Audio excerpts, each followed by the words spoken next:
Hello बच्चों, let's see the question and the question is that in plaster of Paris dash formula units of calcium sulfate share dash molecule of water. तो चलिए बच्चों करते हैं इस question को and first of all let's see the key concept for this question. यहाँ बात हो रही है बच्चों प्लास्टर ऑफ पेरिस की, तो हमें सबसे पहले तो पता होना चाहिए प्लास्टर ऑफ पेरिस एक्चुअली में होता है क्या, इसका केमिकल फॉर्मूला क्या होता है। तो बच्चों प्लास्टर ऑफ पेरिस का जो केमिकल फॉर्मूला होता है that is CaSO4 dot half H2O।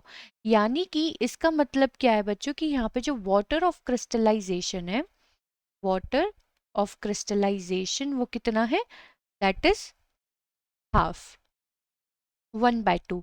But किसी भी वाटर मॉलिक्यूल का हाफ होना दैट इज नॉट पॉसिबल। इस ये हाफ का मतलब क्या होता है बच्चों, यहाँ पे इसका मतलब ये होता है कि टू मॉलिक्यूल्स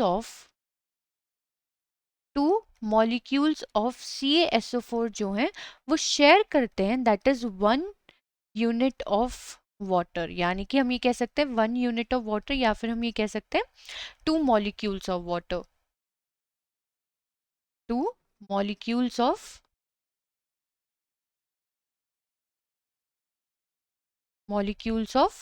वाटर।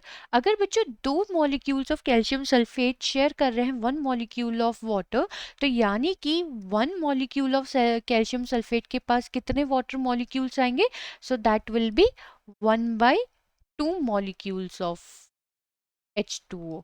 इसी की वजह से बच्चों जो हमारा प्लास्टर ऑफ पेरिस का केमिकल फॉर्मूला होता है वो हम किस तरीके से लिखते हैं, that is CaSO4 dot half H2O।